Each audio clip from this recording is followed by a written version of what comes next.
Hi, I'm Ashot. I called this episode 100% Idiot.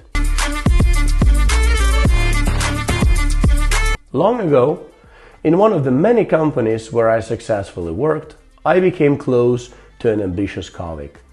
We saw each other daily in the routine office and also regularly met with our families after work.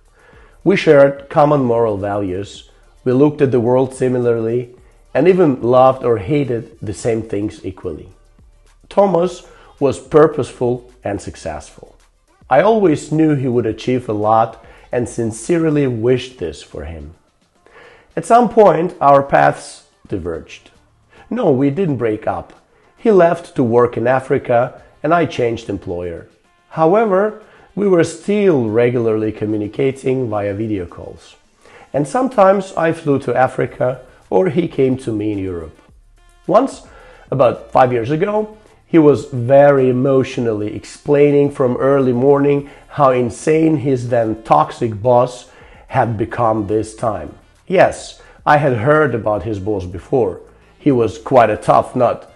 The man could understand absolutely nothing about a specific matter, but easily give out smart advice on it to everyone. Or he could listen to Thomas very long and attentively and then speak out a phrase that had absolutely nothing to do with the context being discussed. But that morning, Thomas was particularly emotional.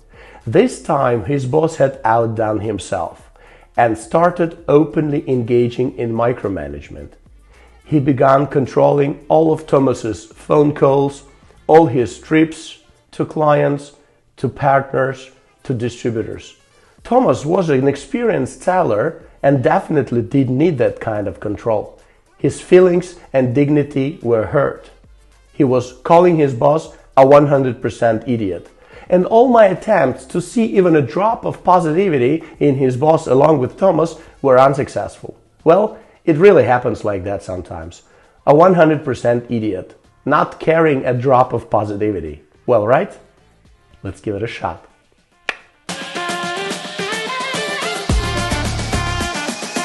Finding myself time after time in various life situations, I discovered an interesting pattern over time concerning the people around me. As much as I wouldn't want a label, in fact, none of the people around me is exactly 100% this or that. For example, an idiot. And none of them is ever exactly zero. For example, a super friend. The one who seems to you, for example, 100%, let's say bad, is actually bad for you only for 80% max. That means he is at least for 20% good for you. Moreover, this mere 20% of his goodness bring you a whole 80% of benefit, even if you don't see it right away, as it was with Thomas and his idiot boss. By the way, Thomas's patience stopped that day, he quit the next day because of the boss, engaged in a completely new business for himself, succeeded in it very quickly, and probably never realized that he owed all this to the idiot boss. If it wasn't him, Thomas would probably still be sitting at that old job today. By the way, I wasn't the first who discovered this pattern. The great economist and sociologist Vilfredo Pareto voiced this rule. Now it's called the Pareto law or 80-20 principle.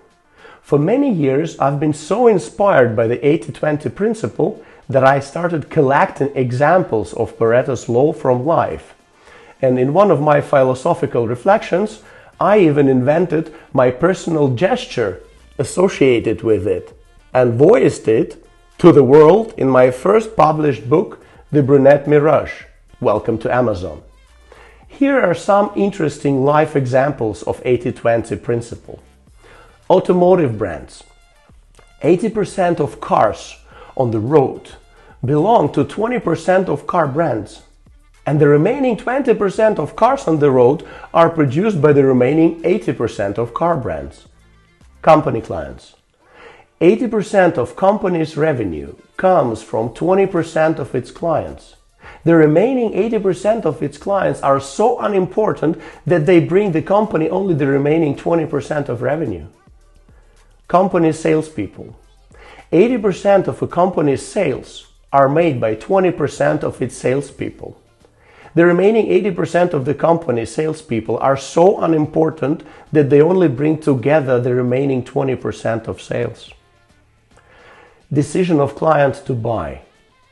80% of a client's decision to buy your product specifically is based on 20% of your product's features.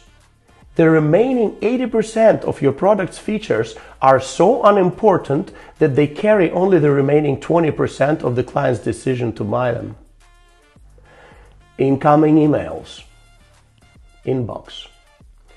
Processing 20% of incoming emails will advance you 80% towards your goal. The remaining 80% of emails are so unimportant that they will advance you only the remaining 20% towards your goal. Success, productivity, and time. 80% of success on the way to the goal comes in the last 20% of time. And in the first 80% of time, only 20% of success is achieved. Remember the rule of 6P. Proper prior preparation prevents poor performance. Next one, goals and prioritization. 20% of your goals are responsible for 80% of your success. The remaining 80% of your goals are responsible for only 20% of your success. Work and life balance. Those 80% of your lifetime that you spend at work bring you only 20% of happiness. So the remaining 20% of your lifetime that you spend with family and friends should bring you 80% of happiness. Fake versus real. 80% of people are truly themselves only 20% of their time. 80% of their time, such people fake and pretend to be someone else they're not. Only 20% of people have the courage to be genuinely themselves 80% of their time. Working time. Spend 80% of your time on only those 20% of your tasks that contain 80% of the final result. And spend the remaining 20% of your time on those 80% of your tasks that contain only 20% of the final result. Extra mile.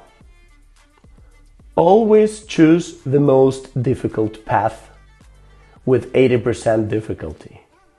Only 20% of people take it. You will have almost no competition and you will succeed. 80% of people choose the easiest path with 20% difficulty. They have their huge competition and few of them succeed. Alternative specialists, medicine. 80% of specialists who call themselves alternative are pure charlatans. It doesn't matter whether consciously or not. They hang this label of alternativeness on their forehead or office sign precisely so that you cannot effectively measure the result of their work. Only 20% of specialists who call themselves alternative are really outstanding masters of their craft. Moreover, they are present in parallel in the classical world of the same service. They don't feel the need to position themselves only as alternative because the result of their work can be effectively measured. And here's a description of my personal gesture. I call it hands folded into a heart. Each hand symbolizes one 80-20 perspective on a certain aspect of life. 4 fingers represent 80 and 1 finger represents 20. Folded together, the 2 perspectives are actually opposite to each other. But now they symbolize yet another level of the 80-20 consciousness, namely between the 2 perspectives themselves. So the 80% in one hand is actually the 20% in other hand. And the 20% in one hand is actually the 80% in other hand. That means nothing in this life is only bad or only good. In every bad, there is a good, and in every good, there is a bad.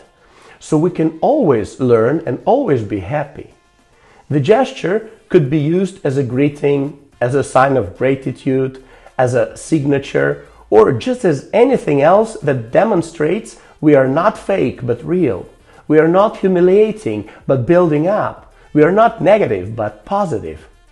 Perhaps my gesture, having left my book, will fly around the world and one day return to me.